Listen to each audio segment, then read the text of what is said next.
but at the start we saw.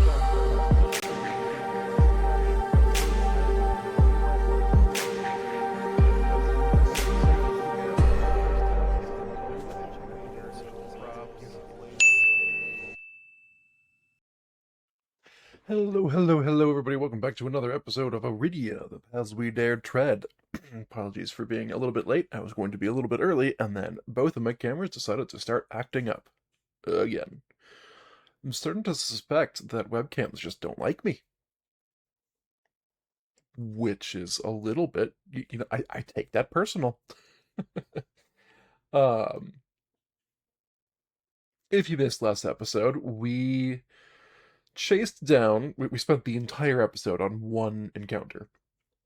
We chased down what's his face? That I'm just gonna call him Jerkface.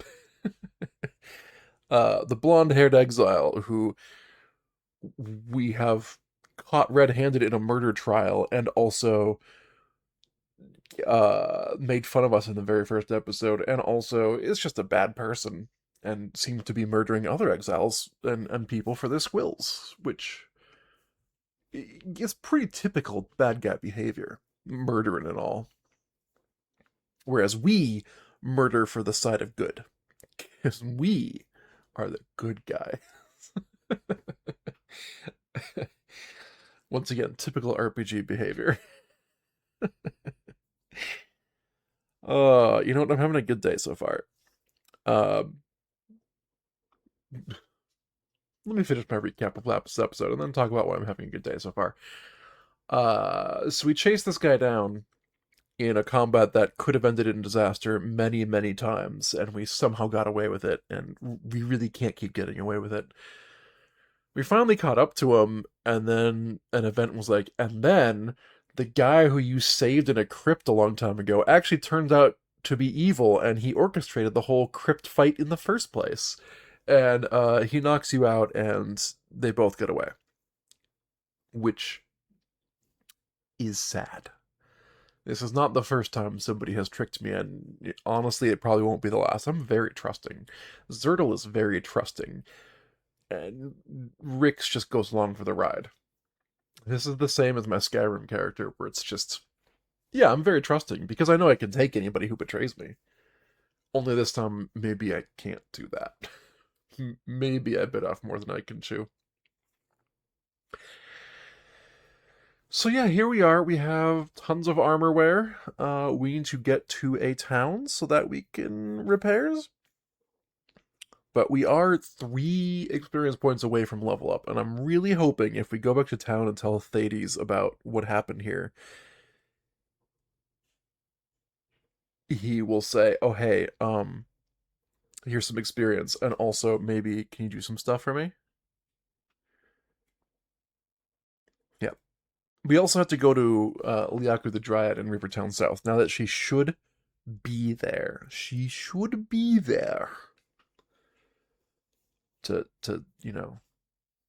give her an envelope that we've been holding for many moons. Oh man. Oh no. Oh, I just had a weird I just had a sad prediction. I'm betting this envelope says, "Oh hey, Liaku, my acolyte is actually evil. Don't trust him." And if we had opened the letter beforehand, but that's mail fraud. If we'd opened the letter beforehand, we would have already heard this information. But that's mail fraud. Too little, too late. Okay. Anyways, having a good day. Because I've officially shipped off. Well, sort of officially. I've shipped off my first tabletop sim project that I was working on for a long time to the board game devs. Waiting to hear back what they think of that to see if that's what they're looking for. Either way, super happy with the result. It's when you find that thing that you're really good at and could maybe possibly make money at, that's important. It feels really good to do that thing, and for me, that's coding. So I am a good coder. which makes the whole AI scenario even more frustrating because it's like, yeah, but we don't want people to write code anymore. We just want people to have AI write code to make products. It's like, but I like writing code. It's fun. Okay. I'm not gonna bring that up here. Not gonna whine about it. Let's actually play the game, shall we? I need my travel deck.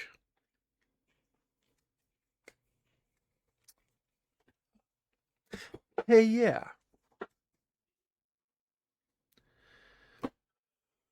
Hey, yeah. Can I zoom in even more, or will that break everything? I mean, we don't need to see most of this map right now. We just need to see where we are, which is here, and we need to see the travel deck, and we need to see this place, because that's where we're going. So I need to come up a little bit. Yeah, we don't need to see this one location that's currently hidden. It's fine. Oh, slight update. I think I mentioned this last time, but this side job right here does in fact have a typo on it. It is the wrong junction. It is not South Junction. It's Hampley Junction, which is on the Uplands board. So we actually have to go back down south to fight these wolves, which is fine because we're heading that way anyways to go talk to Liaku. So that should all be good. Let's go on the road. The road is typically safer. Oh, I wish I'd gone the forest. The journey is difficult and your spirits sag. Oh, let's get our tokens on screen. Oh yeah. Also, what happened? Was that last episode? No, that was 2 episodes ago. We explored all of this and did not find what we were looking for.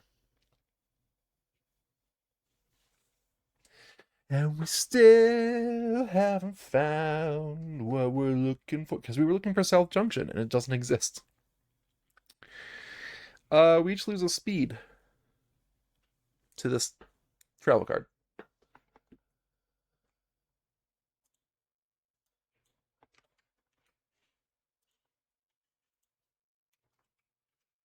Also, as I continue traveling, I think next time, well, not next time, but I think I've finally roused myself now that we're in Act 3.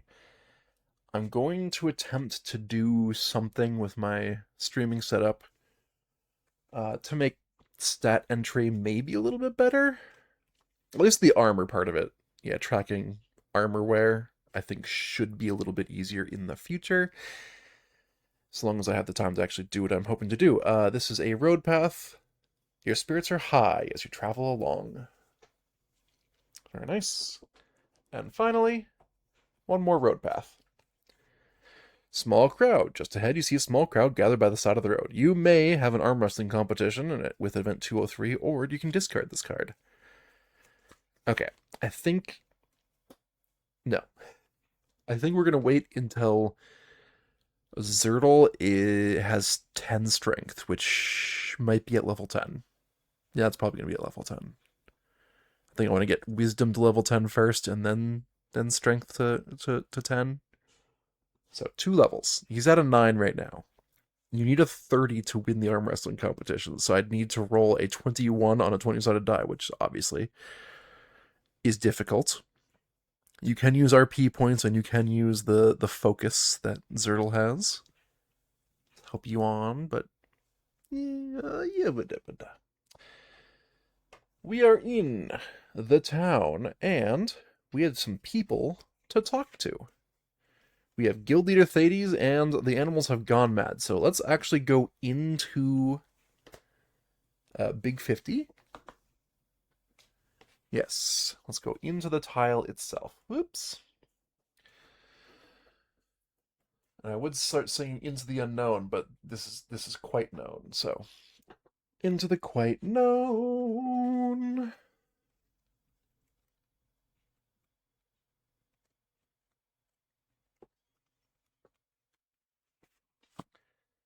Ta-da!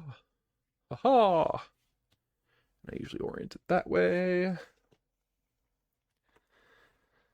I don't remember who was talking about the animals going mad. I think they were in here, though. I know Guild Leader Thades is in here, so let's go to medium 71 first. Do the sure thing.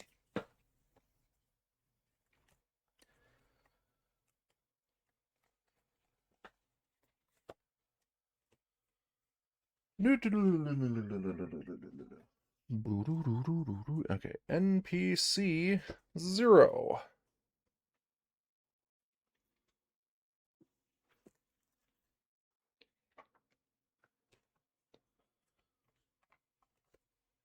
He's been with us since the start. You know him, you love him. It's Guild Leader Thades.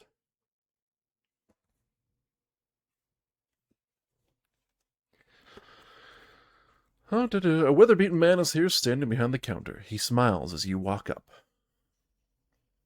Welcome to the Guild Hall. There's much work to be had here north of the river. Also, the city of Eastgate is now open to us. But more pressingly, we need to bring Rathan to justice. So, Rathan is the name of the guy we were just hunting. You last saw Rathan at Camlin Fork in the Rim. He stole the Driftwood crown from you and escaped with the help of Veer the Acolyte. Thades, the guild leader, will want to know. So we're now talking to Guild Leader Thades. Draw event 647. And banish this key. 647. That's a high number.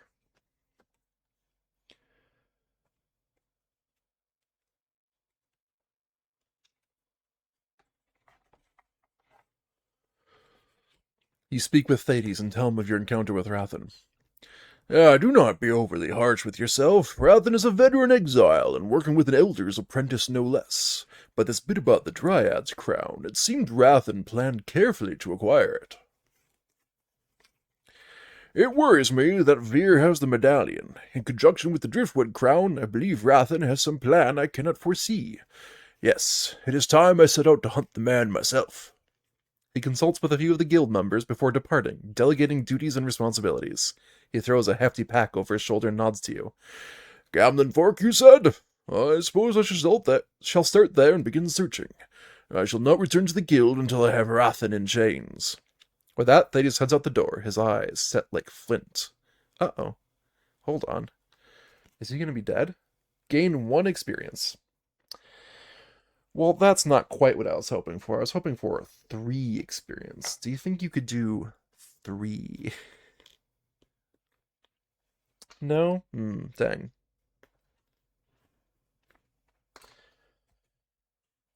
Medium 71 goes to its B state. That makes sense. It's going to be the guild hall with no guild leader Thades.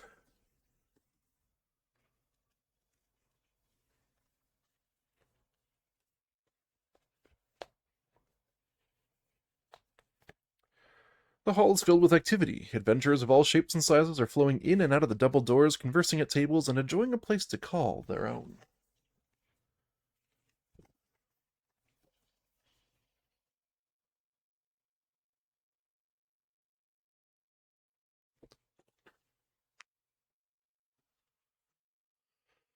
What else? Add travel 35 to the bottom of the travel deck discard pile, and then banish this card. Travel 35.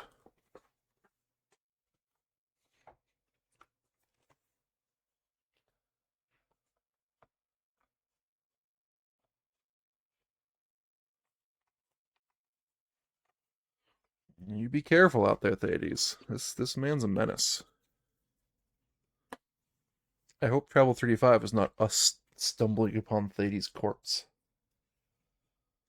That'd be pretty sad.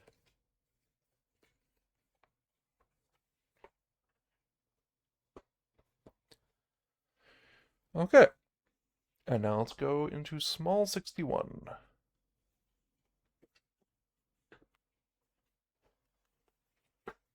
Which I believe is where somebody will hear about the animals have gone mad.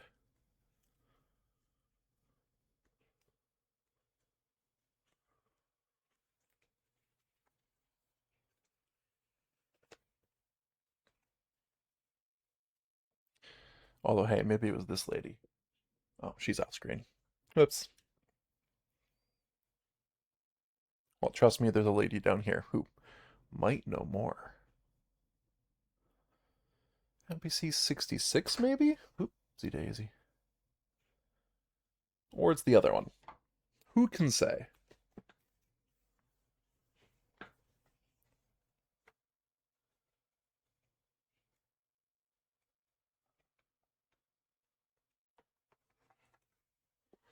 Lori the Shopper.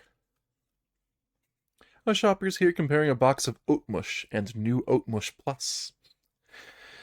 The new owner here, why does she have so many choices? She's the worst. I've had to change my diet since Beatrix stopped carrying those nuts. What do you think? Which Oatmush should I get?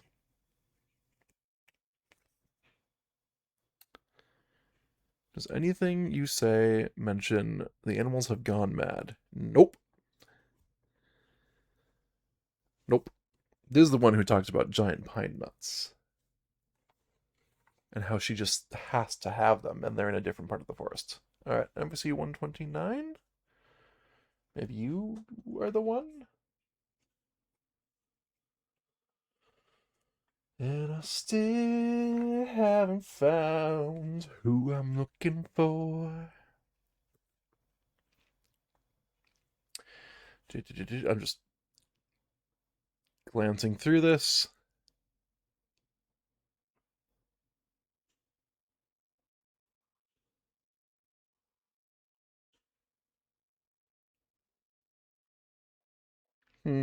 Yep, nothing. Nothing from this person either. It must be the lady outside. NPC 131. And the reason I'm not doing their conversations on camera is because I've already done them once. And so you can just go back and watch a previous episode. Ah, Hannah the Trapper. A woman in a blue tabard eyes you, leaning on her staff. And we are off screens, so can I...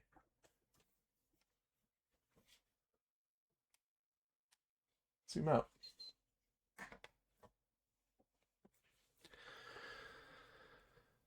She has a square jaw and a casual stance. Her demeanor is gruff. Welcome to you, although it be a strange time to be in these parts. So much so that I'm unable to ply my trade. Ah, well, when one path fades, another trail finds your feet. I'm thinking I'll head to the guild and see if this squirrel can buy me some help. What do you need help with? We can help. We love squirrels. We'll help. Ah, I just saw your pin. I hate to ask, but I'm unable to work right now. I'd give my squirrel if you'd investigate the strange goings-on in the forest. Oh? I usually hunt in the forest near Camden Fork, but the animals have gone mad. You don't say. We just so happen to know about this forest madness. Give us your squill. Draw event 120. Okay.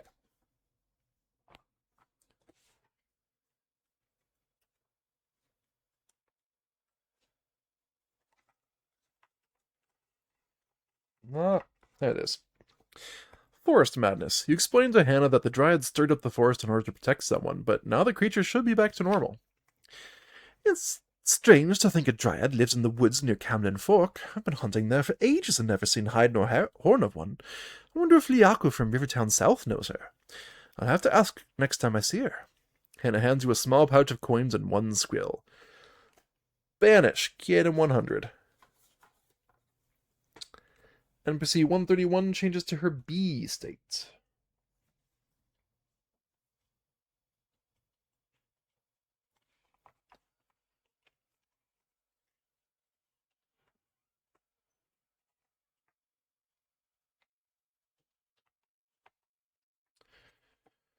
Gain 3 experience and a 4k. Nice, nice. That's the level up we were hoping for. And some money to boot, which is good because we need to repair our armor while we are here and keep this card as a swill. All right. If I had 3 experience to what I already have, what do I get? Oh no. Experience math is always a thing. Oh wait. Okay, if I change the 3 to a 1 but also add a 5 at the same time, that should do it. Yeah. 3 becomes 6. Got it. It's all good. I got there in the end. Haha, I mean, it's not too important. We're just gonna spend it all to level up anyways, but we got there. And we keep this card as a squill. I forget what asked me if I already had a squill or not. Oh well. We'll get there eventually. And then I guess let's talk to Hannah again. Does anyone need an RP point? No. Maybe we don't talk to Hannah yet. Maybe we save her as just a wait and get an RP point later. But no. And also I shouldn't call them RP points because that's kind of, well, it's role playing point, not role point. It's not redundant. We're good. Everything's fine. Pay no attention to me. A woman in a blue tabard eyes you, leaning on her staff. She has a square jaw and a casual stance. I thank you for your kind service rendered. I can now get back to work. Now I just need to decide if I'm going up to Camden Fork or if I've got the nerve to visit the Dagger Frost. What kind of work do you do again? Creatures of the forest, big and small, my prey they are, and I hunt them all. It's not whimsy or greed that driveth my hand, but a will to test my strength and cunning against the land. So work is bad because you just have time to write poems. Sorry. Okay, tell us about Camden Fork. I mean, we were just there, but tell us more. Now that things have calmed down, it might be time for me to go hunt some wild boar. There are some boar there, we can attest. And they did not die because we didn't have time to kill them. And tell us about the Daggerfrost? It's said to be a haunted place, an evil place. An age ago, the elves trapped something up there. I ventured into the glacier once or twice for fayberries. In the Daggerfrost? Are fayberries any good? Oh, sure, I've come across fayberries before. Used to collect and sell them, but not much profit in it. They grow in the ice of glaciers, not easy to find. There was a grove up by Daggerfrost a while back. You could try searching thereabouts. And there's... Yo, Bean! Welcome back, buddy. How goes it? There's a reference to, or there's our RP point that we're not getting because we're all full up. Alright, well, we talked to her. We learned nothing new, and that's okay. This was a further hint that Liaku the Dryad is in Rivertown South again. Let's leave town. This is a silly place. And by leave town, I mean stay in town, just not in town. We're just gonna do the guild actions to level up. Is there anything I want to do before I level up? No, we're good. We're cool. We're Gucci. Let's repair our armor in town, and then level up in guild town. 80 and 113. Which one is POI 80? It's somewhere.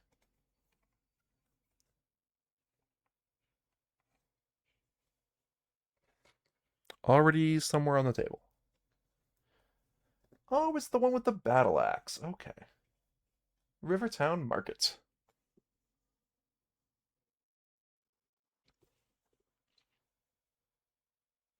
You saw me on Wednesday. I'm doing great, actually. I officially shipped off a link for a tabletop sim thing this morning, and I'm waiting to hear back. But the fact that it's something far enough along that I was comfortable sending a link is great for me. That was a good feeling. Okay, we need to repair the armor. We're going to spend 1k to do so. 1k. To repair 9 points. That's 6, 7, 8, 9. That leaves us with 2 wear still?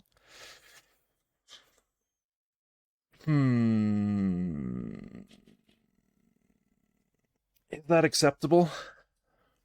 Is 2 wear acceptable? I'd prefer nowhere.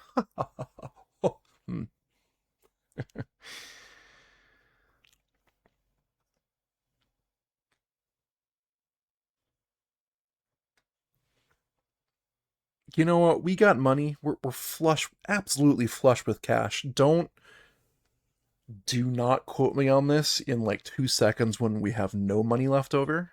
Don't do it. You're gonna be tempted. Just don't do it. We're also going to pay 1K to refill all of our backpacks with food charges. Because that's going to come up. It's going to come up. Oh, we also need to refill our healing potions, I guess, with another K.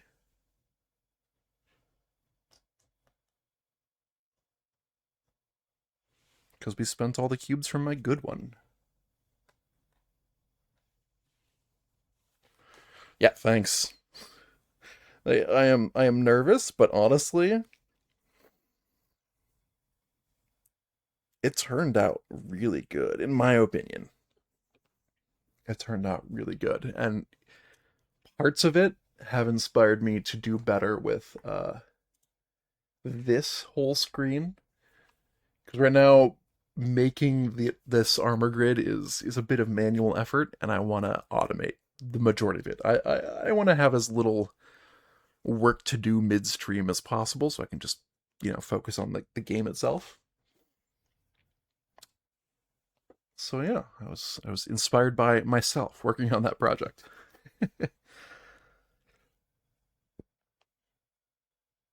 Okay.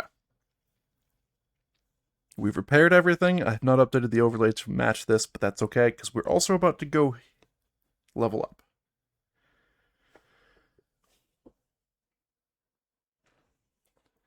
Yeah, let's go level up.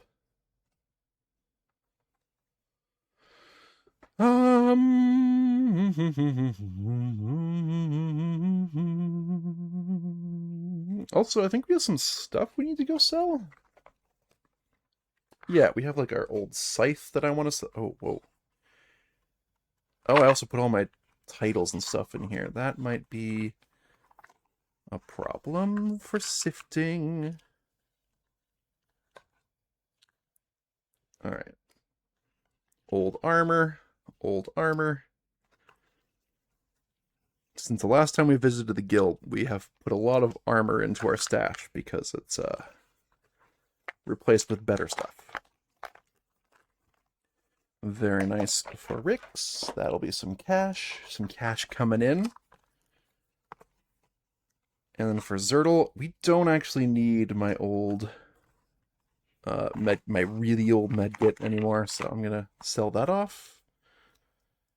And some other stuff that we don't need. Yeah, we're gonna get quite a bit of cash.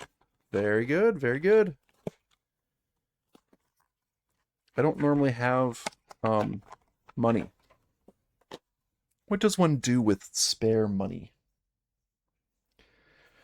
So 3, 4, 5, 6, 7, 8, 9K in just old items that I'm selling.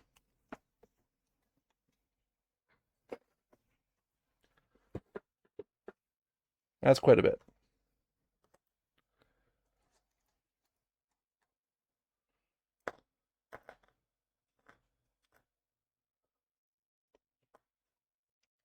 I need to figure out where to spend money again. I can blast through this real quick. I just need to figure out where. Because I have 10, 20, sorry, 10, 15, 25. 25. Oh, man. I think it costs 30 to do a particular upgrade that I was really eyeing at one point, so we're a little short of that. But that's a lot of money. We should go to the traveling cart next time we see it. Very good. Okay. And now let's level up. We have 45 experience each. That's 35, 40, 45. And they have 1 experience left over. They'll get there eventually. 45 experience for both of them.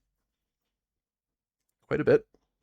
This is a significant investment, but also, what else are you spending experience on, right? Literally nothing.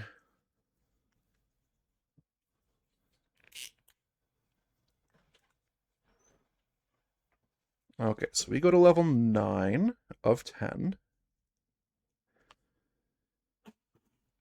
And I'm thinking, do I want to put Zertle at 15 health? Or keep him at 13 health and put him to 8 mana? I'm kind of feeling the 8 mana. And then level 10 put him to 17 health. Yeah, let's do it. Boom, boom. This is also a full heal for everybody, so that's great. And then, as I said, I was going to put Wisdom to 10. Bam. And then I can learn a new skill. I don't know how much I care. Oh, wait. Ray of Destiny and Pillar of Dawn were both pretty good skills. I'll take a look. There's always the part of this game that's not the most interesting, the leveling up. What's not interesting for you. It's great for me. I love it. But visually, there's not a lot to show. I'm just checking some boxes. Yeah, Rix is going to go up to 15 health from 10. That's going to be a big jump.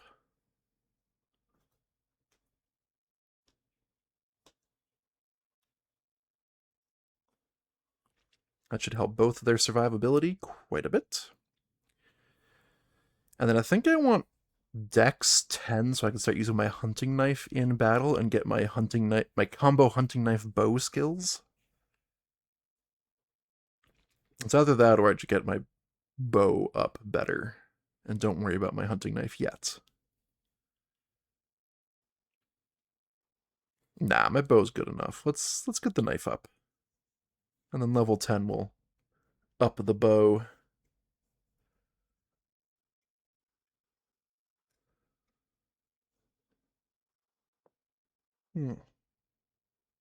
Yeah. So now I need to look at the FAQ for my classes to see what these new skills I could potentially learn do, to kind of figure out what I'm going to do.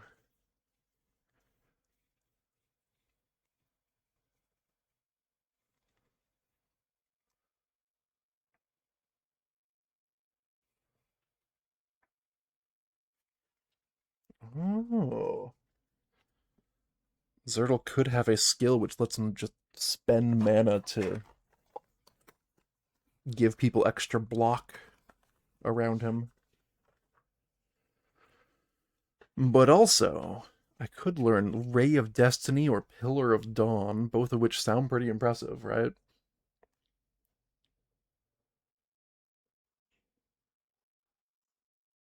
Ooh.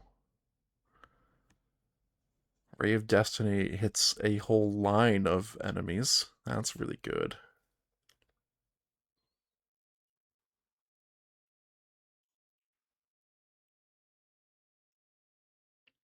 And then Pillar of Dawn hurts everybody around every enemy around it once, and then shields every ally around it. Those are both good. Oh no. Decisions. I hate decisions.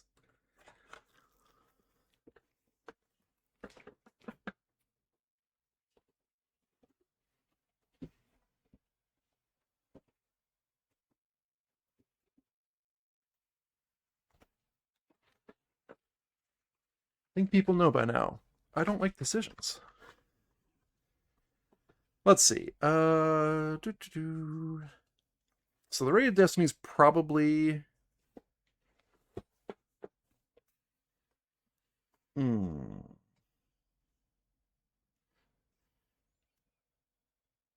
I was gonna say it's probably easier to hit with, but or easier to unlock, but not necessarily.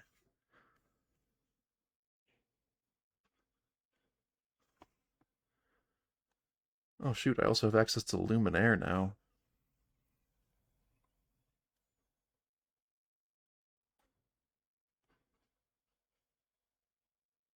and Bestiary. Oh no! Oh no!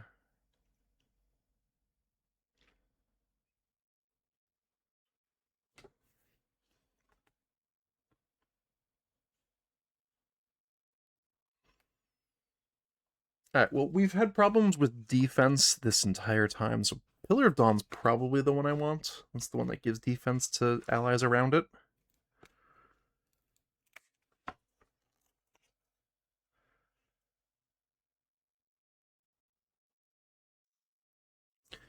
But it is a once per day ability.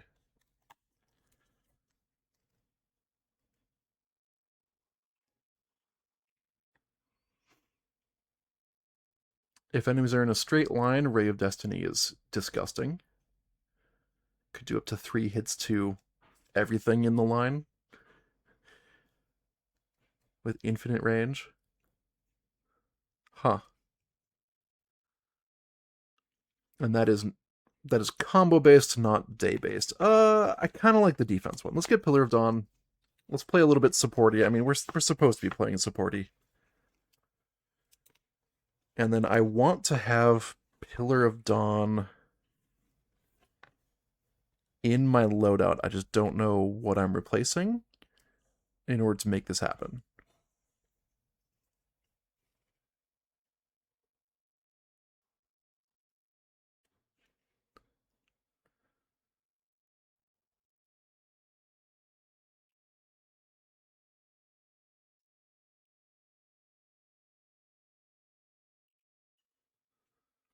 Oh boy.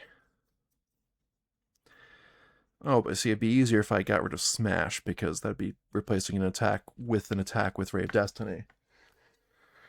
Ay, ay, ay, ay, ay, ay, ay, ay, ay. Ay, ay, ay, ay, ay, ay, ay. And having lots of heals is good. Maybe I do just get rid of Smash.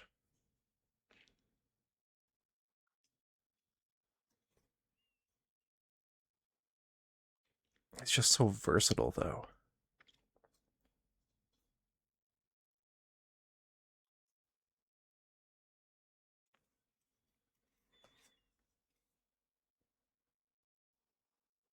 I'm gonna try it. Yeah. Yeah. My fingers are trying to pick it up and they're not working.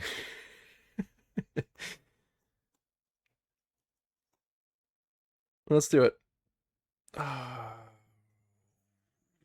Everything's so armored.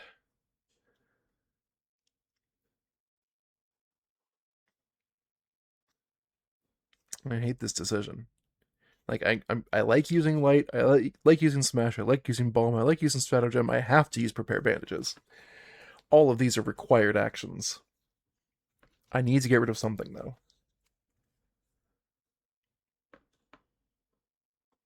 I cannot leave things as they are.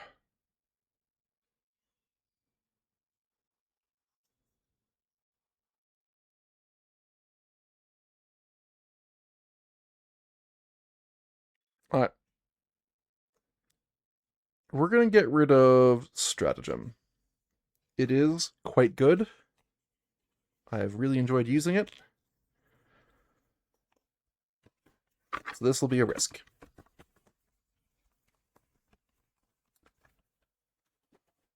But my hope is all this stuff is quite good. Gotta make a choice. And for that, I got Pillar of Dawn. To master Pillar of Dawn, I need to spend a normal action while 2 or more foes are adjacent to me, or orthogonally adjacent, which should not be too bad. Alright, Zertle. Zertle is done. Wisdom 10. Our healing is going to be insane now. Oof. Rix. So Rix has this whole thing where... Oops. We have tons of new abilities that I can look at now that I have a hunting knife. And since I got Dex 10, our hunting knife is actually effective as well. And I do think we need to get a new attack ability, because we haven't been using most of our attack abilities. So we have Sure's the goat. You treat difficult borders as if they were normal borders. Obviously, you can move a lot faster. You could also, whenever you pay speed to move or increase your move, gain 1 move point. That'd be pretty good. Flashing Steel. You must be holding a hunting knife to use this skill. Cost 2 combo after being attacked. Make a basic hunting knife attack, and then you may pay 1 speed to move 2. Oh. So you not only get to attack back, you get to counterattack, and also possibly run away. That's pretty good. Right? That's pretty good. Swift as the Wolf. Cost a mana. Move 6 or pay a speed to move 8 instead. After moving, if you are adjacent to the marked foe, gain a combo. Okay. Snake Strike. Make a basic hunting knife attack as an action, and then gain a combo or pay a combo to move 2. Also pretty good. Harpoon Arrow. This is one that I was especially looking at. You have to have a hunting knife and a bow to use this. Make a basic bow attack. If that attack wounds the foe, pull yourself toward that foe any number of squares and make a basic hunting knife attack. So, it's 2 attacks for the price of 1. It does cost 5 combo to do. But 2 attacks for the price of 1. You jump into combat and get to stab somebody.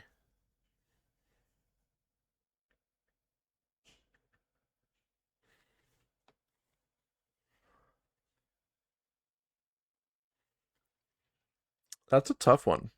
These are really good skills.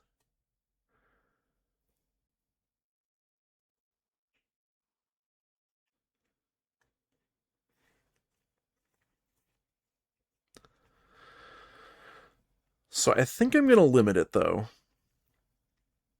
I need to limit this. So I'm going to be replacing my fire arrow ability because it's just not doing quite enough.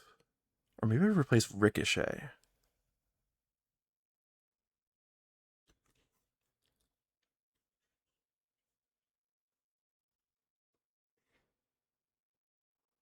Yeah, replace ricochet with like harpoon arrow or snake strike. No, it's got to be fire arrow. I'm just not using it enough. The utility is fantastic. I'm just not using it enough. And we're going to replace it with... Let's look at our skill board. Let's look at unlock conditions before I make a decision.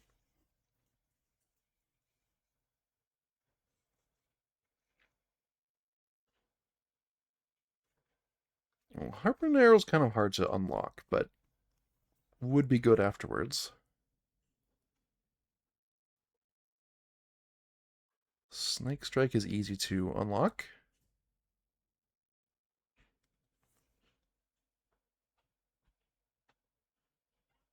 Flashing Steel would be easy to unlock as well, as long as they don't die. These are all good.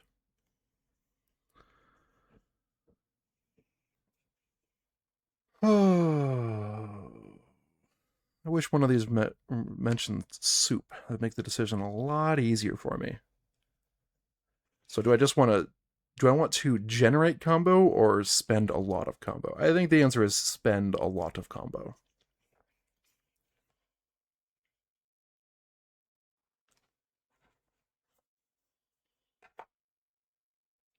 So I think I want the harpoon arrow. Let's do it. Let's do harpoon arrow. Let's just commit to this.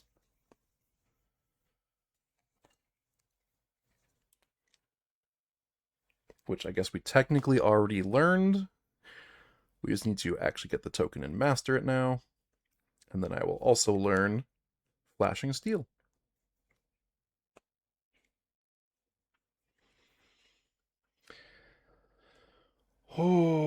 Okay, so with Harpoon Arrow, my unlock condition.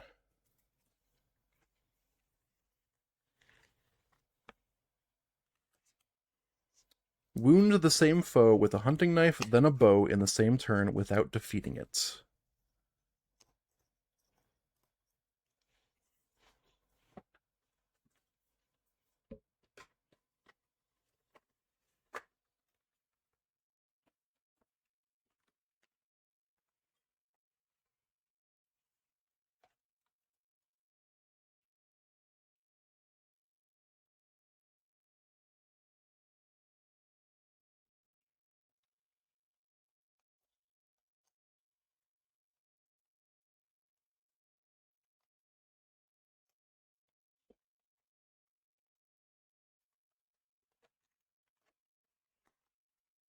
Okay. Sorry that took so long. That is it's one of those things that just takes a lot of time. But it's worth it.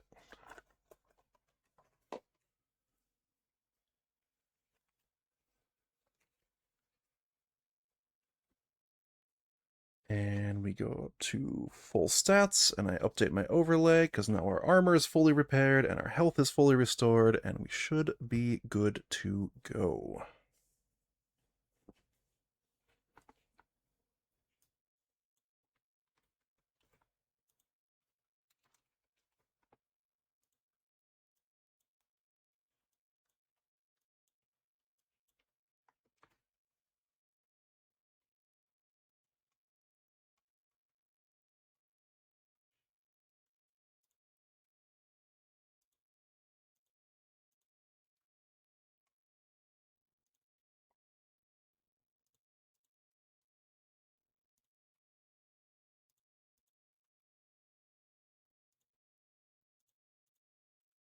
Okay, that's one down.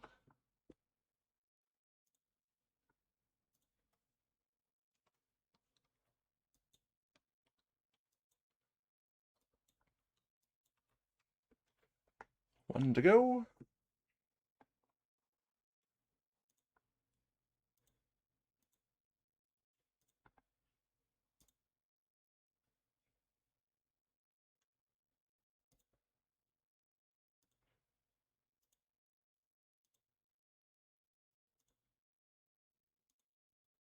All right. Everything should be up to date. You're good to leave the guild.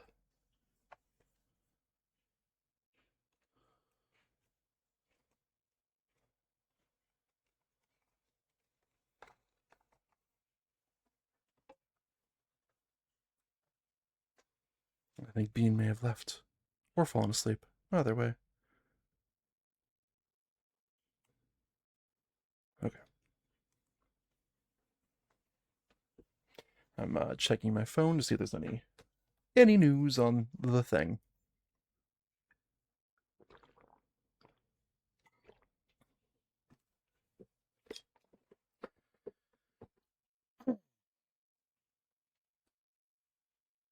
Let's move on. Oh, feels really good to just have all that out of the way. To be back at full health, full armor, full stats. I will set up all the tokens for my level up between sessions so that you're not bogged down with that. Let's just keep moving. And we're going to go to Rivertown South because that's where Liaku the Dryad lives. Let's do this. You're so hungry that you need to take a break and eat some food. Nope, we're gonna lose our token, and then I'm gonna spend Rix's pathfinding token to get all of these back. As we go to Rivertown South.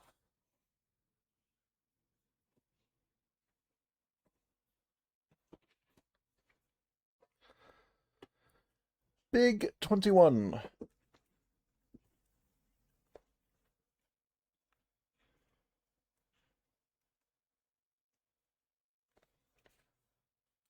Which I think, yeah, I already have out because I was already trying to.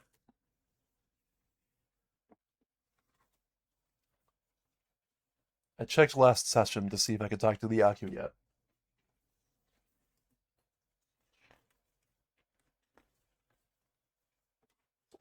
And at that point, I could not.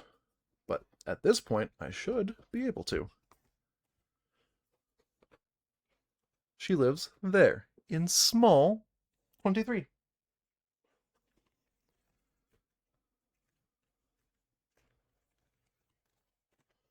Plant-filled house. You were struck by the pungent smell. Did I just knock a bunch of stuff around? Maybe. The pungent smell of plants and the vibrant greenery adorning every corner of the small home. A woman looks up as you enter the room.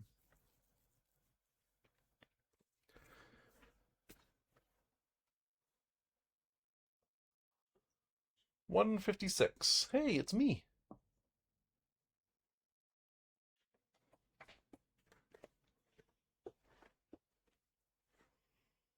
Does she have soup? She has to tell me if she has soup.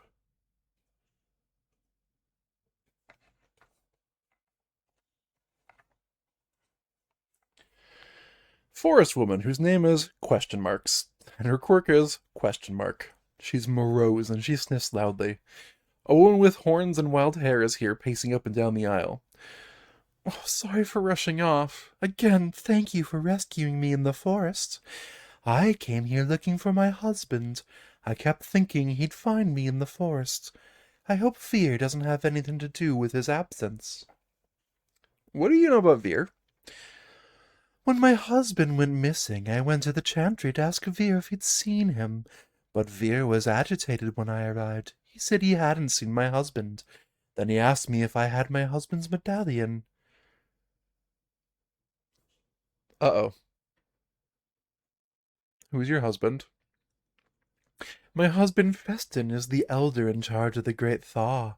He works at the chantry with Veer. What is the Great Thaw? Okay, let's talk about this medallion. It's important to my husband. He uses it during the ceremony of the Great Thaw. Veer became angry and accused me of lying when I couldn't tell him. When he brought forth those monsters, I fled. You fled. The vile, walking skeletons chased me into the river. I am no great swimmer, and I'm afraid I lost my crown in the crossing. We found your crown. Briefly. Which is how you came to find it. Oh, yeah, you already knew this. The crown of Liaku, the Dryad, which I assume is your name. Uh, oh, right, she sniffs a lot. Oh, I haven't gotten that at all. Oh, she sniffs loudly. So she goes, I don't know why. They haven't explained lore-wise why she does that, but you're right, I missed that personality quirk. We have a thing for Liaku the Dryad. We have a sealed letter. It's right here from Festin to Liaku the Dryad, and it's probably detailing how he was murdered. Draw event 145 as we give the letter to Liaku.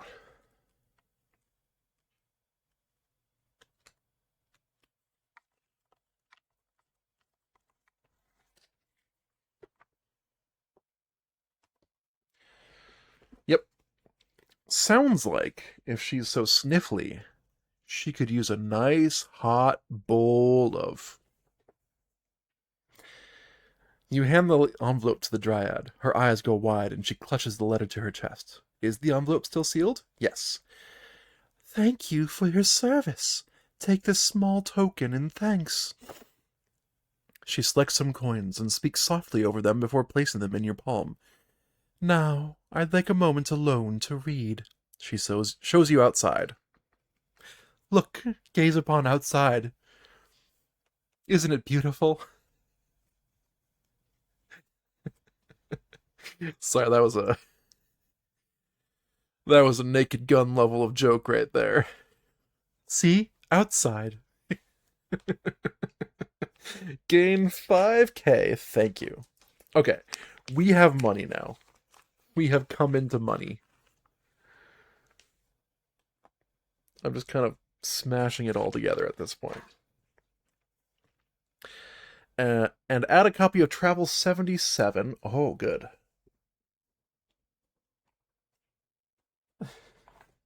To the bottom of the travel discard pile. Oh, it's good to see you too, Bean. Hopefully, it wasn't too boring just doing the level up. I know that's not the most interesting part of this game, but it is pretty helpful for the gameplay. But it was very good to see you. I hope you sleep well. Alright, and then flip this card. After a few minutes, the door opens and Liaku invites you back inside. She asks, and you tell her how you obtained the letter. She puts on a brave face, but tears keep leaking down her cheeks. Yep. Yeah, her husband's dead, so. We stumbled upon his body a long time ago, that's how we got the letter. It's obvious to me. My husband Festin suspected Rathan's ill intentions. I must assume he and Fear are in league, and I shudder to think what violence they are planning. You don't have to assume anything. We know they're in league. We had them come at us as a group, so no assumptions needed. Also, I mean, no thanks needed, but it holds out hand suggestively, like looking for a little cash money. Oh wait, she already gave us money. A little more cash money. Both my crown and the medallion are powerful artifacts. If I know Rathan, he'll have some plan to leverage them for his own gain. Do you know Rathan? As for me, I've had enough of civilization. I am leaving back to the forest. Thank you for your kindness to Feston and myself. Farewell. And once again, she leaves her home. Probably for the last time.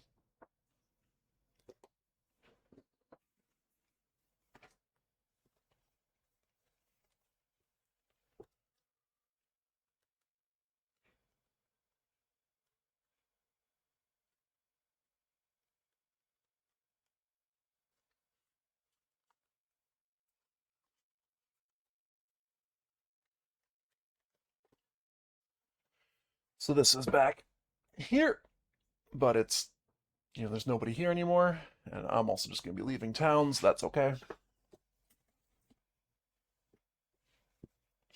What else? Banish NPC 156. Alright, so we literally will not run into her again.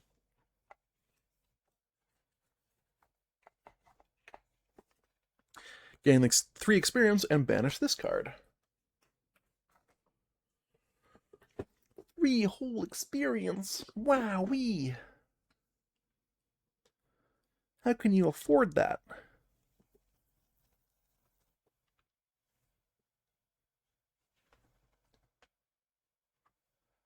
Why does it feel like this is not getting hit by the lights? Oh well. Okay. Well, so we learned some things. Maybe. Don't know if any of that was new information to us. Well, no, we heard a new term, the Great Thaw, and we have no idea what that means.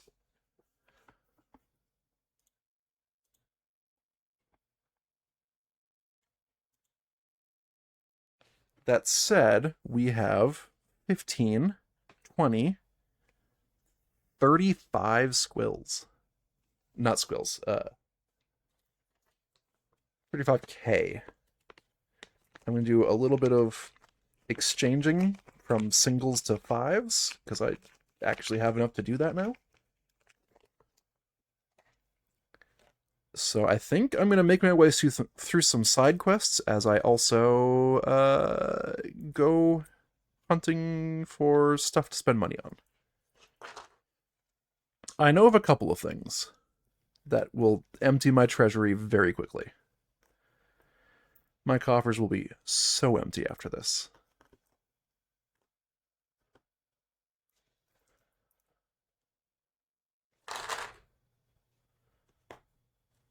Alright, just kind of shuffling money around so everything is fairly balanced. Oh, actually, I have exactly 30k, so I have exactly enough to evenly distribute. Woo.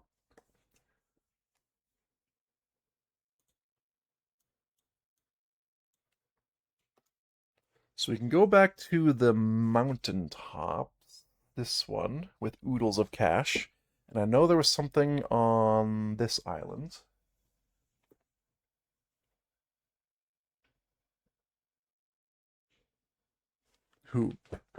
Where we could get something for a bunch of money. So, but I need to go here, so I think I'll probably end up spending money here first. Let's go on this road path. You're so hungry you need to take a break and eat some food. Of course we do. Just gonna flip that token. We are now in the correct junction. Despite what this card says, it is supposed to be Hampley Junction. And then shuffle Travel 90 in with the top 2 of the travel deck, and the habitat is grasslands and plains. That's not the travel.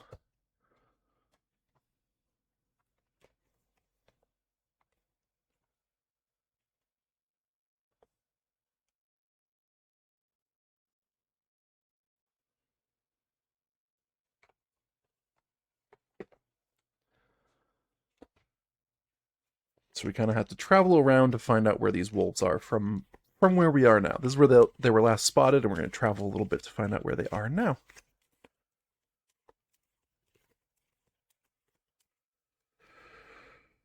Boom.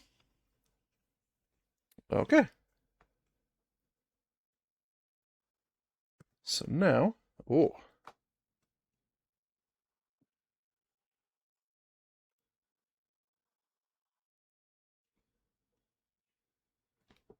okay. Just realized that these wolves are going to be even stronger than regular wolves, but as it's forests or grasslands and plains, I think I'm going to go down first, and then hopefully I get it by the time I get to here, just to save some time. But we'll find out. You pass this way easily. The dense fog doesn't affect the grasslands, apparently. And then these grasslands. Come on. Tracking! If you're traveling through a habitat when you draw this card, which we are, you may track. Spend 1 speed and check either Endurance 12 or Wisdom 12. Well, Zertle just went up to Wisdom 10, so he will make a Wisdom check. And spend a speed. Well, he rolled a 12, so clearly gets it. Understood the assignment. Oh, right, I have to update their maximums.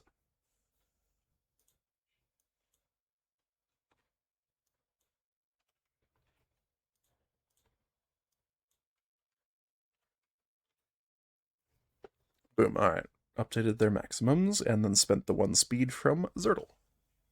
Yes, indeed. Okay, go to hunt, and then index this card.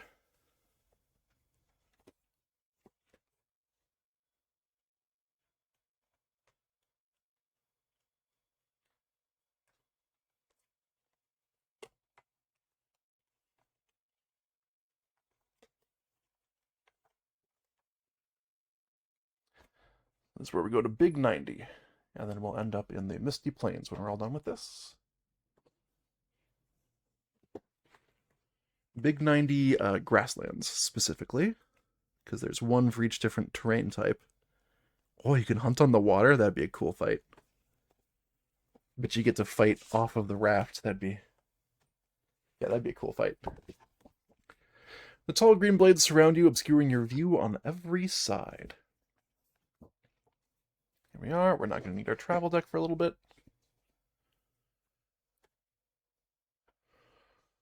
And let's read this card. Place party on M, which is down here.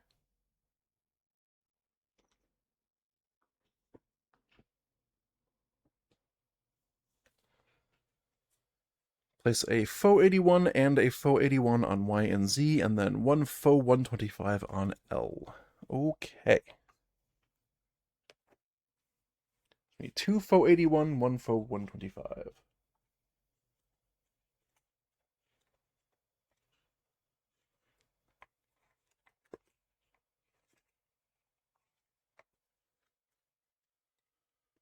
Okay. Foe 81 is just a regular wolf.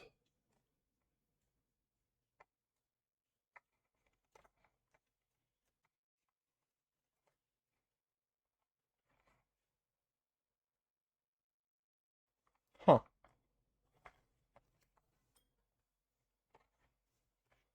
Foe 125 is a kobold guard. That's weird. Why is there a kobold with these wolves? Oh, a vicious kobold's been seen prowling with a pack of ravenous wolves. Okay. You know what? That makes sense. Reading the card explains the card. Here we are. And I need figure 46 and figure 125.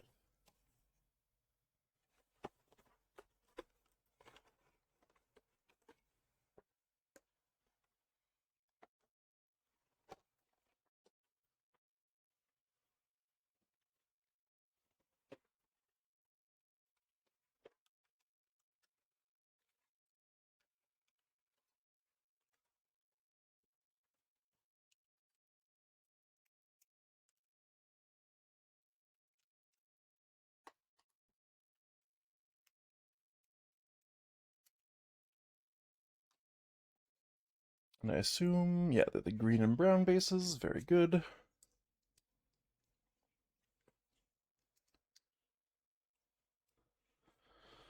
Okay.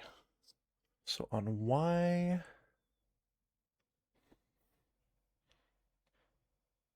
and on Z, and this guy goes on L.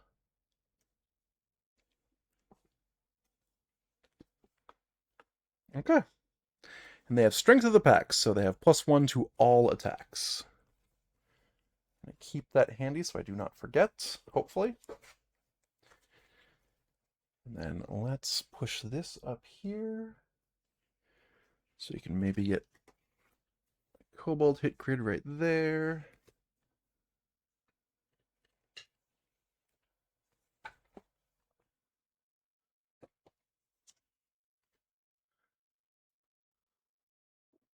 And then the 2 wolves, maybe? Here and here? Yeah, that'll all fit. It's a little bit of reaching, but it's fine. We are in combat. I don't need these tokens right now.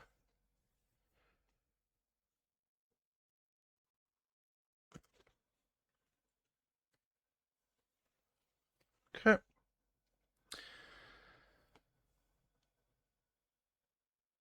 Although, hold on. I put this here and this here. This guy here. Can I fit that right there? Yes, indeed, a Rooney. Very good. And then I need my threat deck.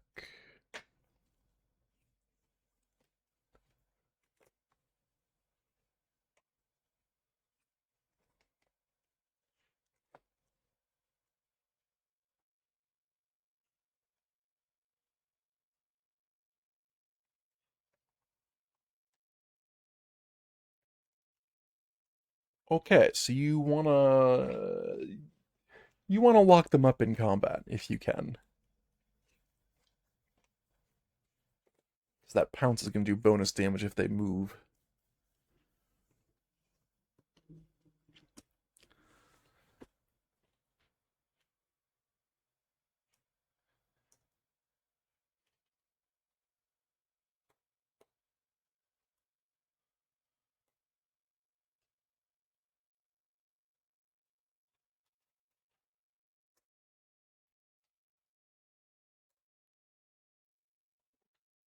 Okay, let's just do a real quick combat. Right? Just super quick.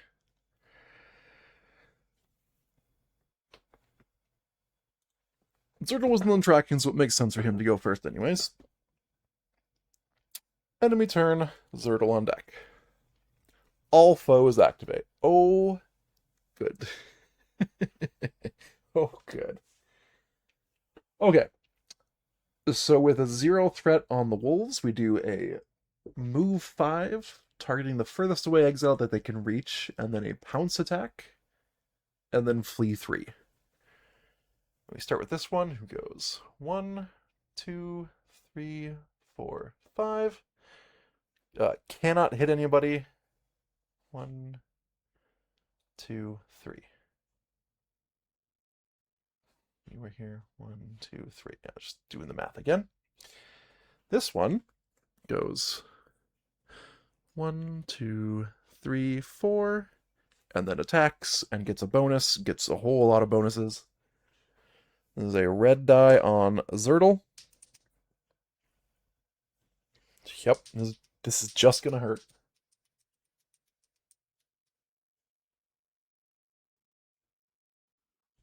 Yeah, so this is a base 5 because of the pounce bonus and the pack bonus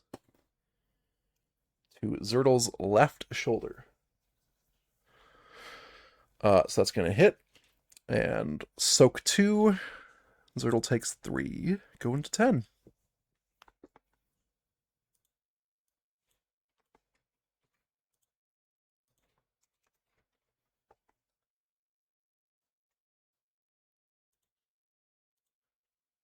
Okay. And then it does a flee 3. So 1, 2, 3.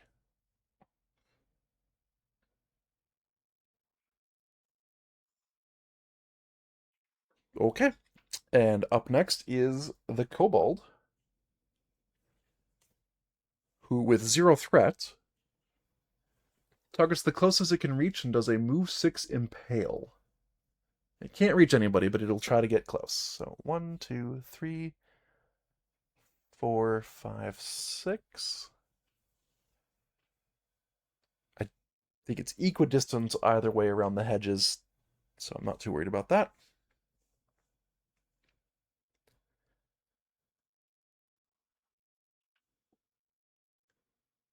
Okay. Alright. This is not an ideal combat for unlocking our or mastering our new abilities. But hey, such is life sometimes. Zertle's turn.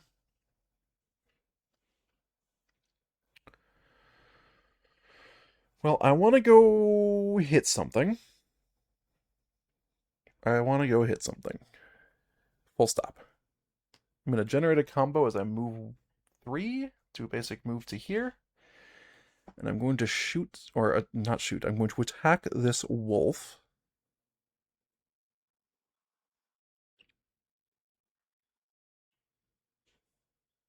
Yeah, just basic staff attack, I think. Because I don't have enough combo to do a smash. Yeah, basic staff should do. It's fine. And this is wolf number 2. Is the brown one? Yes, it is. Okay.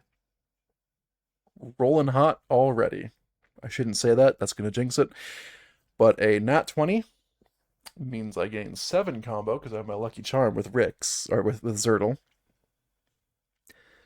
It also means I get all of my hits. So we start here, which is armor piercing, so that goes away and is hurt. These both go away. And then I go down to here. And because I went through that critical point, I also go over to here. That was a pretty substantial opening move. Let me tell you what. I think I just attack again, right? I don't know how effective it's going to be, but I'm going to attack again. Ooh, there's nothing in light range. Yeah. Staff attack. Maybe I should spend 2 to smash.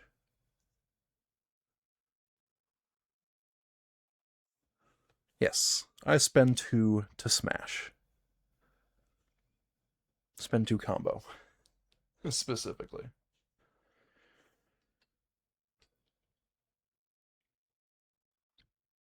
Yeah. Which is a strength action. Ooh, that's bad. That's still an 11, which gets us 3 hits in a vertical line. I will take it. It's fine. It's fine. It's 3 hits in a vertical line. I'm not meaning to rhyme. It's just the words I'm working with. Alright, and the weak points on a wolf says that they flee 2. Also, they gain +1 threat. Boom. And then go. Arr, arr, arr, arr.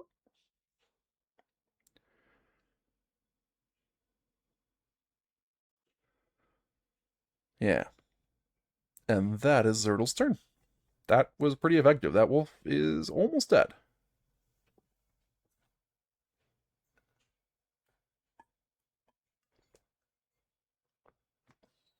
Okay. Up next.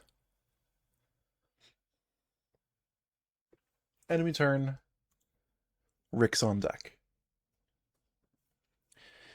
Yep. Alright, the Kobold activates. This is kind of what I was hoping for. He spends the 1 threat,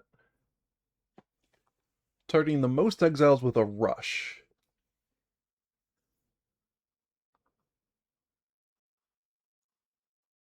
Okay, wait, can't hit more than 1, so he's just gonna target the closest. Move 6, rush. 1, 2, 3. I wonder, would he go 4, 5? No, he can't get any closer to Rick, so I think he'd just stay there. And is this a great eye? No, that is a blue die. Slightly off camera.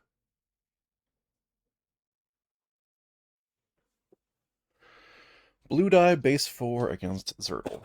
Zertle's taken a beating, especially in that particular shoulder. So, soaks 2. Armor's now used up, takes 2 more damage.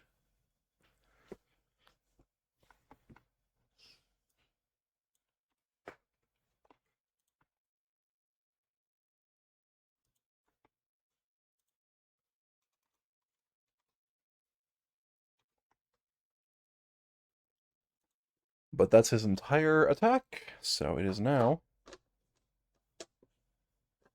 Rix's turn.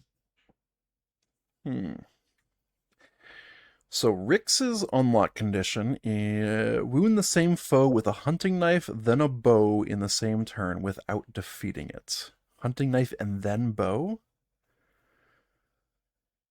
Huh. That's a little tricky.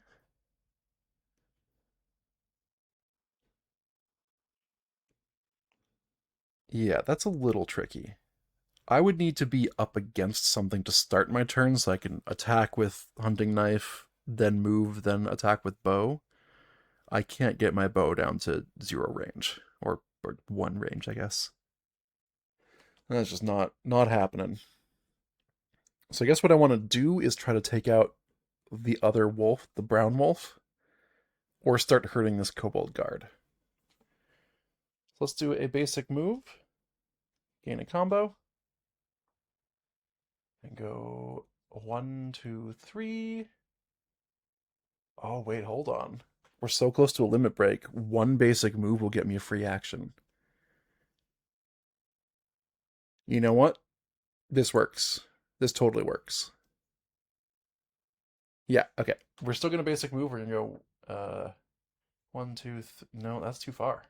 Oh no, that wolf is too far away. Unless 1, 2, 3, 4, 5. Yeah, I have to be adjacent. Can I get to this guy? 1, 2, 3, 4, 5. Yes. 1, 2, 3, 4, 5. Spending 1 speed to get 2 extra movement points. Okay.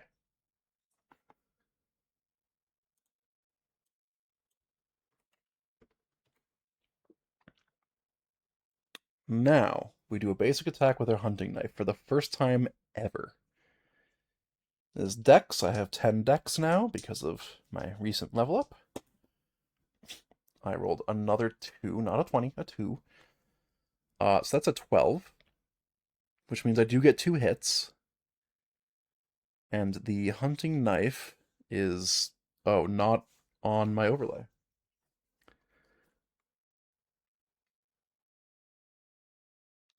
Imagine, if you will, the opposite of the scythe.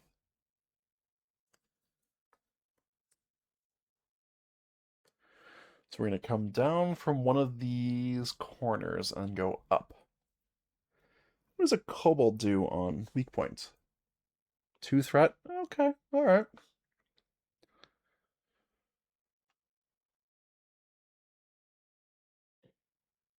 And I only got 2 hits?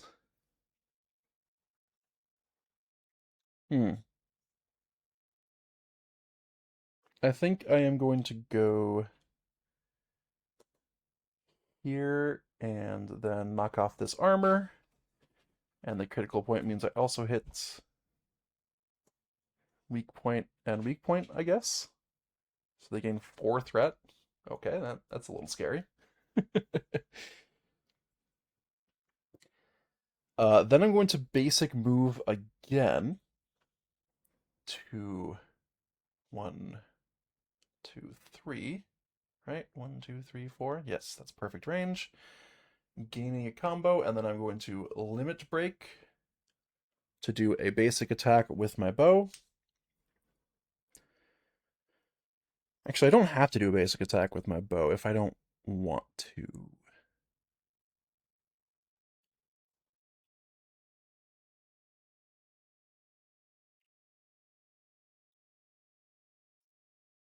I could do a non-basic attack is what I'm saying.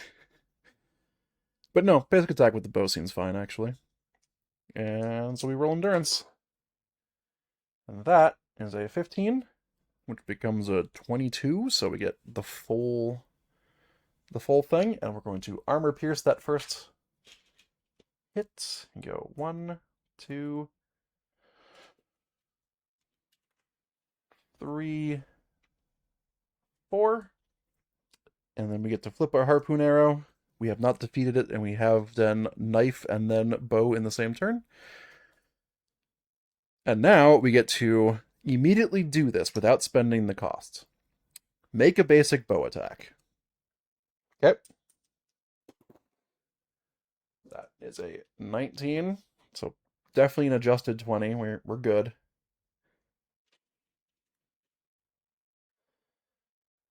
And we're going to go here, and that also gets through a critical point, which gets here. So the guy is defeated. Bleh. Very nice, Rix. If it wounds the foe, pull yourself toward that foe any number of squares, make a basic hunting knife attack. I don't feel the need to actually pull myself towards him. I mean, can I do that for free every time? That would be pretty sick. Pretty sick, if I do say so myself. Yeah, so I could pull myself to there. Actually, you got a little bit more armor than Zertle does now. A little bit more health. Might be fine. That may have been the best turn I've ever had in this game. Enemy turn, Zertle on deck. Boss or 1. There is no boss, so they just gain 1 threat, and now it's Zertle's turn. There's a wolf who needs killing. So let's do basic move, gain a combo, go here, swing with my staff for 1 action. Good enough for 1 hit. Swing with my staff for a 2nd action. Good enough for 1 hit. The weak point doesn't trigger because it dies with this one. Well done. Alright, I think we got this battle in hand.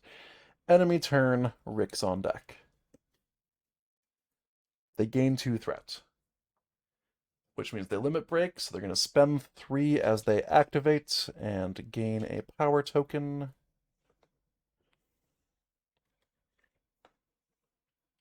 And with 3 threat, they target the furthest away enemy with a move 6.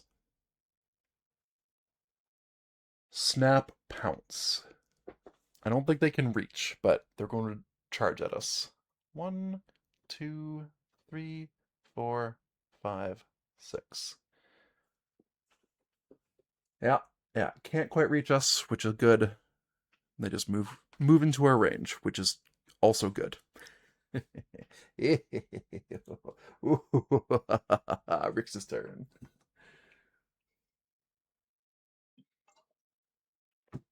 Okay, Rix. Well, the enemy is just at bow range. Do I want to do anything fancy? No, not really. I don't think I need to do anything fancy.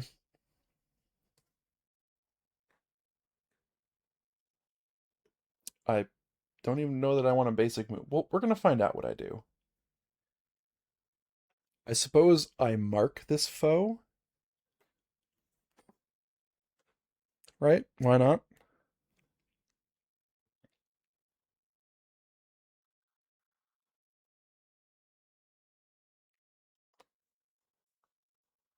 Oh, you know what? This guy's very hunting knifeable. And we have this hunting knife.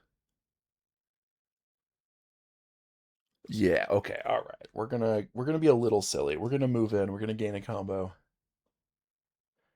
This battle is the time for silliness. Then we're going to hunting knife. Yeah, 12 plus a 10 is a 22. That's a good hit. We start down here. This is the first one we meet, but we went through another critical point, so we also hit this. And we went through a critical point that hits the one we already hit, and then we knock off this armor. Do I do that again? I might as well. I'm here. I'm here, ain't I? That's slightly worse. That is a 17. Yeah, it's only 2 hits.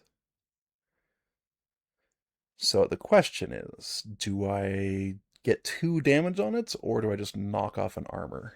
I just get 2 damage on it. It's fine. Here and here.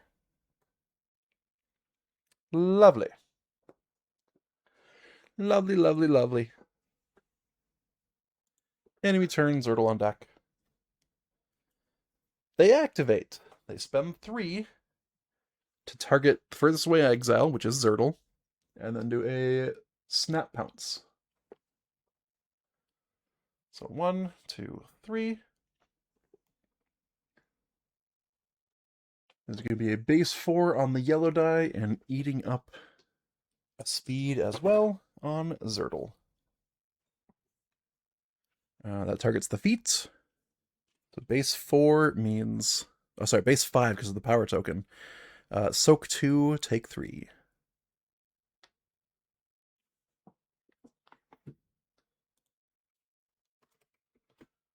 I like how Rix is taking nothing during all of this, and Zertle loses another speed.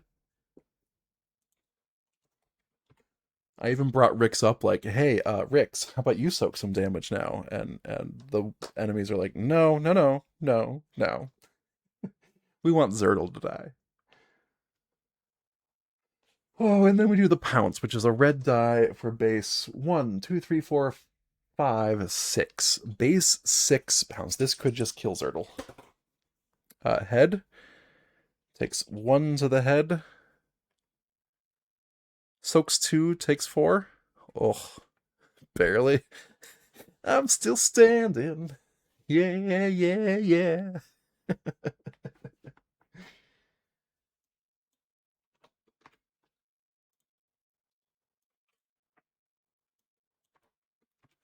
Just barely.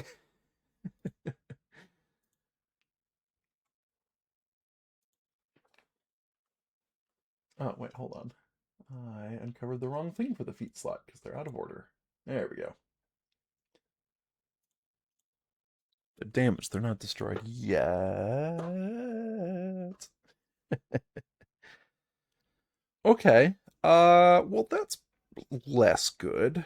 I would posit. I can't kill it in one shot. I can kill it in... Sorry, I can't kill it in one turn. I can kill it soon after that.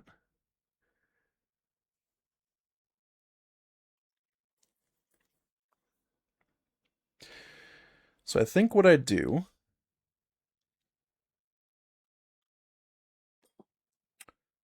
is I minor action balm myself. You know what, do I even need balm? Nah, I don't need balm. I'm going to minor action try to heal myself with my med kits, which could heal me for 6. I get plus 10 to this roll, which makes it a 21 total, which means I heal for 6. I go up to 7.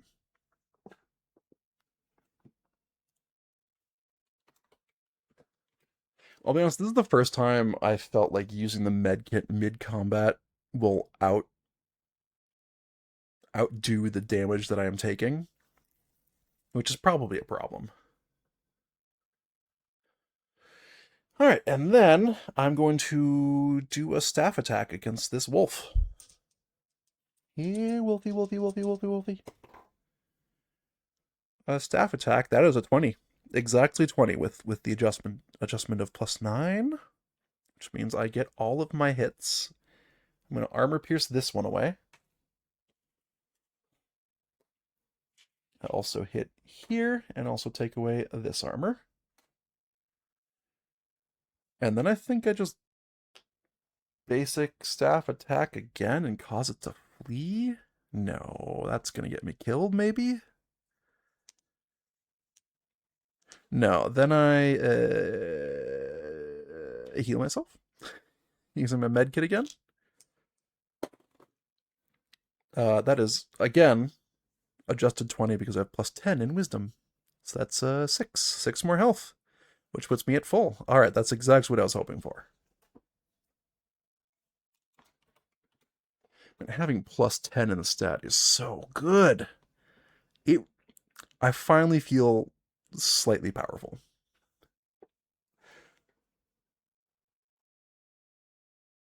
Slightly.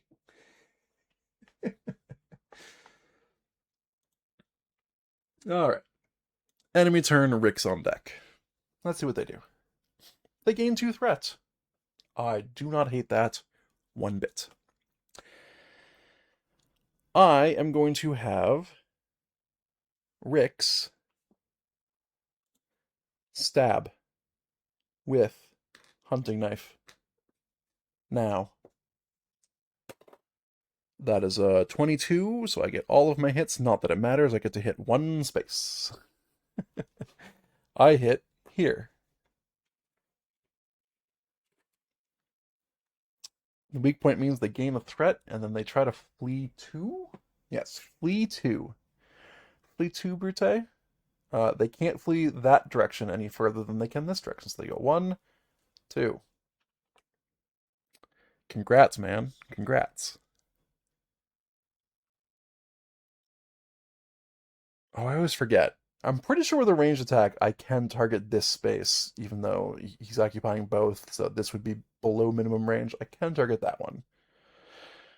Uh, Either way, I'm doing a ranged attack. Okay, good time for a 19. I just needed one damage. One damage goes in, Wolfie dies. We have completed this part of the side quest. Let's get out of here. These both go away, and instead of the normal reward for winning this combat, we get 4k. Wait. Don't loot after combat, ignore the rewards on the foe cards, claim the reward below when you complete the job. Alright, so we don't do this yet. We have to get back to Boskton to actually turn that in. Which is fine. Didn't want the reward anyways. Okay, we're just gonna do a little bit more at this point, and then see where we are at. That was a very good combat for us. I am going to go ahead and spend a mana on Zertle to refill his medkit.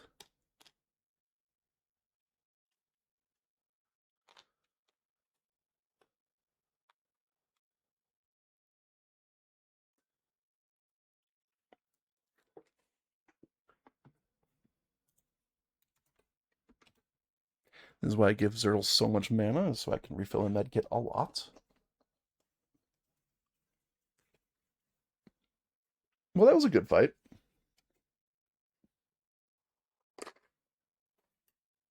I think I'm over-leveled for this one. What are they? Oh yeah, they're level 7. I'm level 9. That explains why I felt powerful. In my defense, I like feeling powerful in this game. So, not mad at that. Also, in my defense, I went all over the rim trying to find this stupid encounter and only learned it was a typo. Alright, not in combat.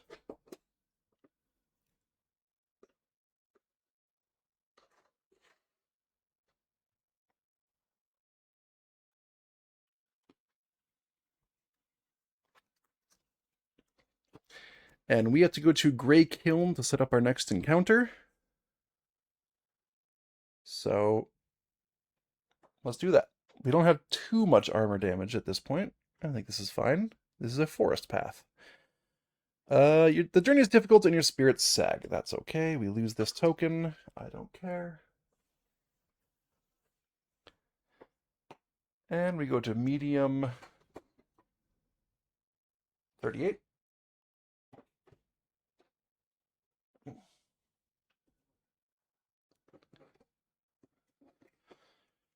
And we're going to basically set up an encounter and then call it for the day. Well, for the afternoon.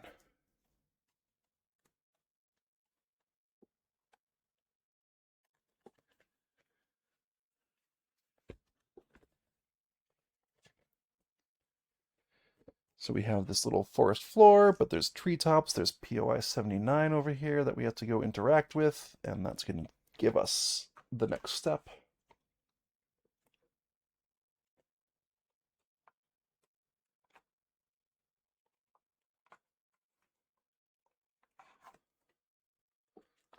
So we're looking for some sort of tree fort. The trees tower overhead here. Yes. Let's look at those trees.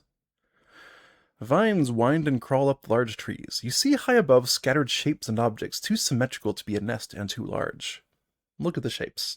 It looks like some sort of tree fort, but you can't see any way up from here. Some sort of tree fort. Draw medium 39 when you encounter that text.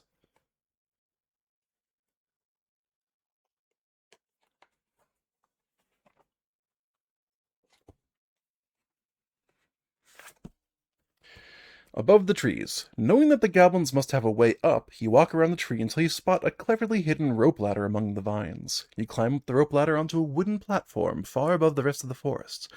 Vines twist and wind along the planks. Looking south, you see a maze of rope bridges, platforms, and walkways tied together through the trees.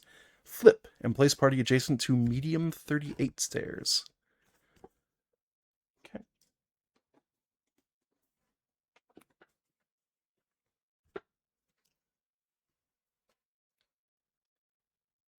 So we are here,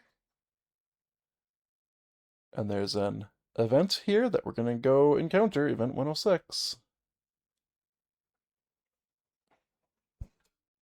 Oops. Sorry about that.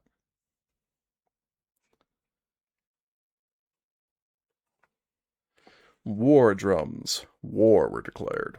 As you make your way through the tree fort, you hear a deep, pulsing rhythm coming from the south. The effect is chilling. Terror rises in your chest with every booming beat. Each exile checks Wisdom 19. Okay, start with Zertle, who gets a 22. Ooh, that is very washed out. Hold on. I put it here and have it read better. Eh. Okay, well, you got a 12. Zertle is fine. Wisdom 19, so Rick succeeds on an 18 or higher. Got exactly 18. Very nice. She has a 1 in Wisdom. That's one of her starting attributes. Okay. Each exile resolves this separately. You steal your resolve and allow the fear to wash over and through you. Go to Echoes. Oh, otherwise you would have lost half of your current mana? Oh, yikes. The drums build to a crescendo, thumping and banging, then suddenly go quiet. Banish this card.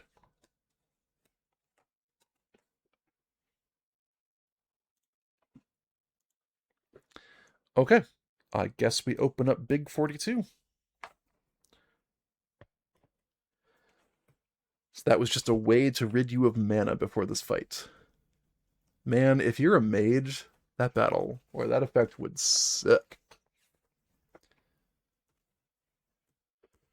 Treetop Village. You come around the corner to see a small village in the trees. Long ago, this must have been magnificent. Your thoughts are disrupted by the vicious goblin sprinting toward you through the wooden network. Draw event 108.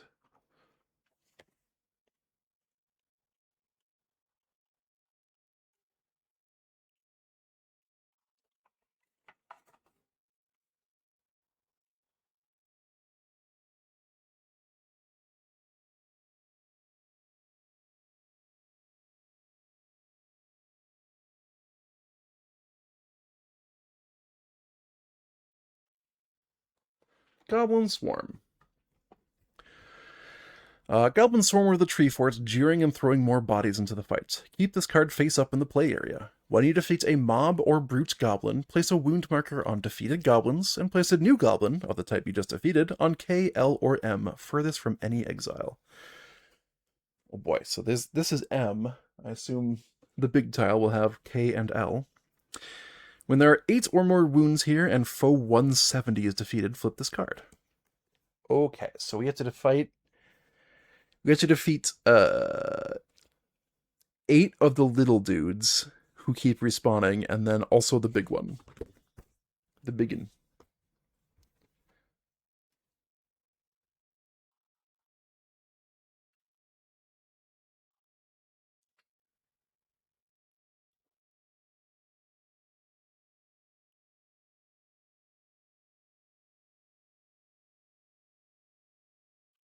Perfect. Flip this over, get these out of the way, because I don't really need them in play. Okay. And then I can put the goblin swarm right here, and maybe like the... Actually, I'll probably put the big guy right here, or the threat deck right here. Oh, you know what? I can put the threat deck right here. Yeah, move my cards because I don't really need them right now. Okay, threat deck here, big guy here, who is foe 170. And then we also have 172 and 174. Yes.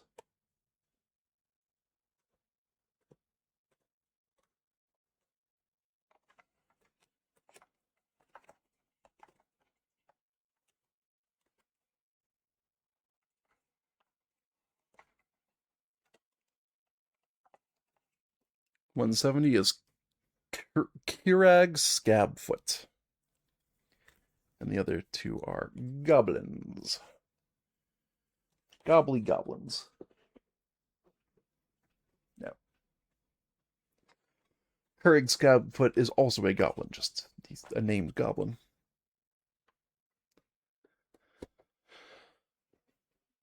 Okay, I need figures. 67, 68, and 69.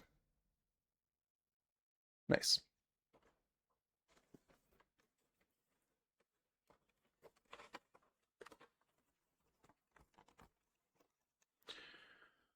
More goblins. More gobos.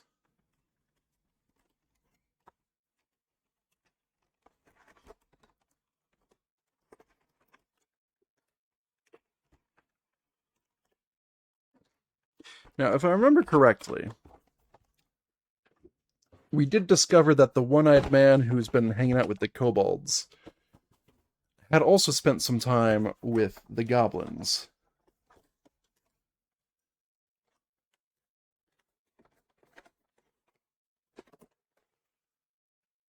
So, possibly related to what's happening with the kobolds. Why is everyone suddenly stirred up against civilization?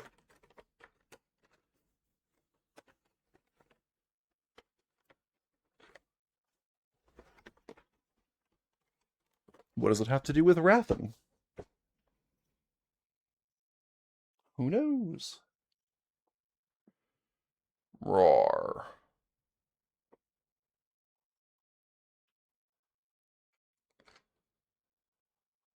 Let's get all the little dudes set up. Figure out my camera for fitting everything on camera, which is going to be a trick. Let me tell you what.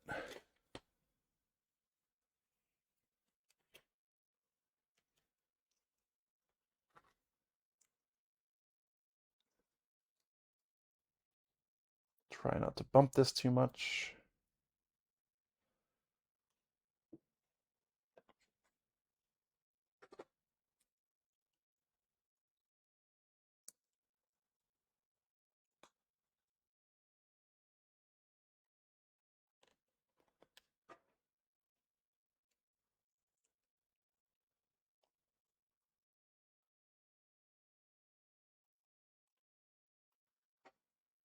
Now, the good news is they spawn furthest away from us, which means they'll be over there for a little bit, which might give us some wiggle room. Hopefully. Eh.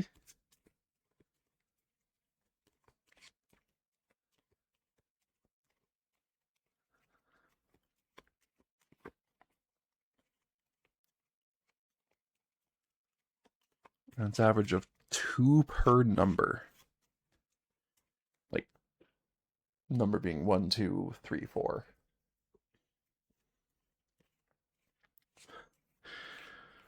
An average of 4 per model type. Yikes. This is going to be a tough fight. Suppose I knew that going in, just, you know. This towering warlord leads his vicious clan of scabfoot goblins in battle with a wild war cry and a surprisingly versatile battle axe. Why do you have to be a sideways guy?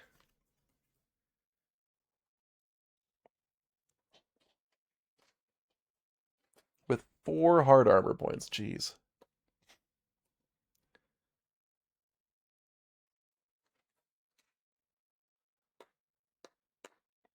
Now, the last guy had like a fury meter that just anytime a goblin was defeated, he got stronger. Kind of worried this guy's going to have something similar. Remember the axe block ability? Oh no, that sounds bad. Why would you say that on this card? Non-adjacent exiles automatically miss this foe with basic attacks. Oh. Oh no. We're dead. We're dead. We're dead. Oh boy. Oh boy. Oh, and these are scabfoot throwers and scabfoot thieves. Oh boy. Looks like we done walked ourselves into a whole mess of trouble.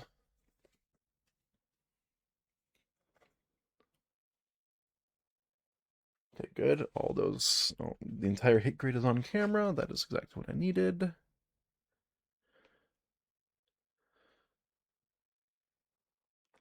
Okay, luckily, the little guys don't have a ton of armor.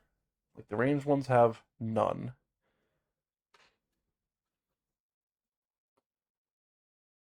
The big guy has a lot.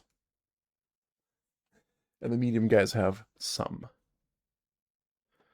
I realize I'm slightly shadowing that particular hit grid. Okay. Yeah, so we're not doing this battle right now, but, this is gonna be a bad one for us.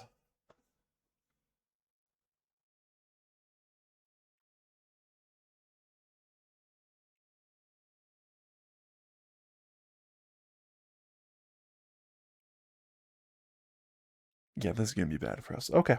But hey, that'll do it for this current episode. Yikes. Hey everybody, thanks for watching. Hope you enjoyed what you saw. If you did, feel free to tune in every Monday, Wednesday, and Friday at the following US and Canada Pacific times. So, Mondays at 1 p.m. we stream modded Skyrim. Mondays at 10 p.m. we stream Final Fantasy VII, the original PC ports. Wednesdays at 1 p.m. we stream more modded Skyrim. And then Fridays at both 1 p.m. and 10 p.m. we stream Arydia, the Path We Dare Tread. That's the game you just watched. So, if it looked interesting at all, feel free to tune in later tonight for another episode.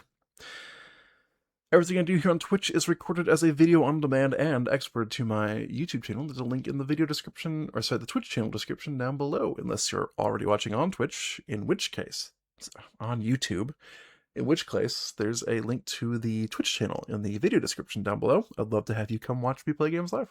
Just hang out with me and Bean and talk about soup and, you know, make fun of, well, misplays and poor arrowmanship in Skyrim. And just have a good time playing games. What else? What else? Well, that's it. I would like to give a special thanks to Bean for subscribing to the Twitch channel. It really does mean a lot to me. That's an amazing way of showing support for the channel. Also for bits.